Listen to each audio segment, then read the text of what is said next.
আসসালামু আলাইকুম। আমি নাইম, দক্ষিণ কোরিয়া থেকে। মিডিয়া বাংলাদেশের কুমিল্লা জেলার বুড়িচং থানার ছোট্ট একটা এরিয়া, আমার ১৬ নং ইউনিয়ন। সেখান থেকে আমি জন্মগ্রহণ করছি।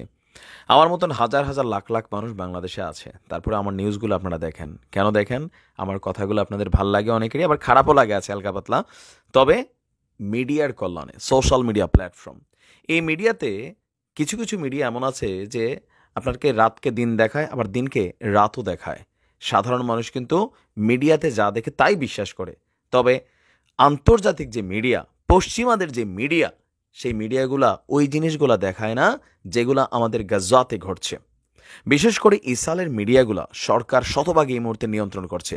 আর সেই মিডিয়াগুলা জনগণকে এতদিন যা দেখিয়েছে যে দেখো আমরা এটা করতেছি সেটা করতেছি, আমাদের সেনাবাহিনীর কিচ্ছু হয় নাই, বা আমাদের সেনারা অক্ষত আছে সামহাও, মানে এই যে নানান ঘটনা, সেনাদের মায়েরা রাস্তায় গিয়ে বিক্ষোভ করতেছে, আমার ছেলে কই কই যুদ্ধে আছে, ওখানে নেটওয়ার্ক নাই, এই যে বক্তব্য দিয়ে এতদিন জনগণকে ধোকা দিছে।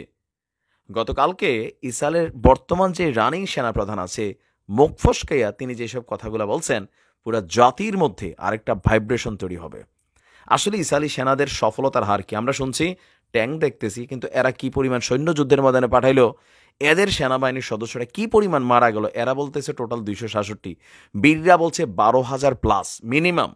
তাহলে দেখেন সংখ্যাটা আকাশ পাতাল, কারণ মিডিয়া এগুলা প্রকাশ করে না। তো যাই হোক, আমাদের বীরদের মাধ্যমে আমরা খবরগুলো চেষ্টা করি, বা কিছু আরবি টেলিভিশন চ্যানেল, বিশেষ করে আল জাজিরা সহ আনাদুল এজেন্সি সহ আরও কিছু সংস্থা আছে যারা এই খবরগুলো জানায়। দর্শক, আমাদের গাজায় ৭ মাসের যে অভিযান পরিচালনা করছে ইসরায়েল, সেখানে আসলে এই সেনাদের অবস্থান কি? আপনার ইসরায়েলি সেনাপ্রধান আপনার আশরাক আল আউসাতের একটা প্রতিবেদনে বলা হচ্ছে যে ইসরায়েলি সেনাপ্রধান হারজি হালেভি তিনি কিন্তু আপনার পদত্যাগ করার জন্য সিদ্ধান্ত নিয়েছেন। বিবেকের তাড়নায় হোক, তবে আর্মিতে টেকনিক্যালি কাজ করতে হয়। এই লোকটা দিন শেষে এসে যে বক্তব্যটা দিছে পদত্যাগের আগে, এই বক্তব্যটাতে অনেক কিছু বের হয়ে আসছে। তিনি বলছেন যে এই অভিযানে প্রাণ হারিয়েছেন শত শত ইসরায়েলি সেনা, এছাড়া আহত হয়েছে কয়েক হাজার। যদিও এইসব বিষয় প্রকাশ্যে কখনোই বলা হয়নি। আপনার কি বলে যে ইসরায়েলের সেনাপ্রধান হারজি হালেভি বলছেন, গত ৭ই অক্টোবর থেকে ইসরায়েলের নজিরবিহীন যেই ঘটনাগুলো ঘটছে, পাশাপাশি ইসরায়েলি সেনাবাহিনীর সবচেয়ে দীর্ঘতম যেই যুদ্ধে এই মুহূর্তে অবতীর্ণ হয়েছে, সেখানে যেই ঘটনাগুলো ঘটছে, আমি এগুলার দায়ভার আমার কাঁধে অনুভব করছি।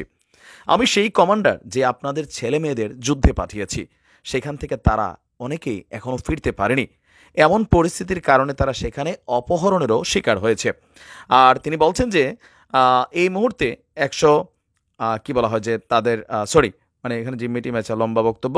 তার বক্তব্য হচ্ছে যে যেই সকল সেনা সদস্যরা যুদ্ধে গেছে সবাই সুস্থ আছে কিনা তা তিনি নিশ্চিত না, কারণ গত কয়েকদিন আগে ইসরায়েলি সেনাবাহিনীর যেই মায়েরা আছেন, মানে যাদের সন্তানরা সেনাবাহিনীতে গেছেন, তারা কিন্তু প্রতিবাদে নামছিলেন। তাদের বক্তব্য হচ্ছে আমার ছেলেরা কই, আজকে ৭ মাস হয়েছে, কেউ ২ মাস হয়েছে যুদ্ধে গেছে, কেন বাড়িতে পাঠায় না? সেনাবাহিনীর একটা সিস্টেম আছে যে রাশিয়াও যুদ্ধ করে একটা সৈনিকরে ৩ মাস ৬ মাসের মাথায় রিসাইক্লিং করে, মানে বেড়াকে ফিরাই নিয়ে আসে, একটু রেস্ট টেস্ট মানসিক ধকল কাটার পর আবার সে যায় হয়তো ৬ মাস ১ বছর পরে। কিন্তু ইসরায়েলের অনেক সেনা এখনও ঘরে ফেরে নাই।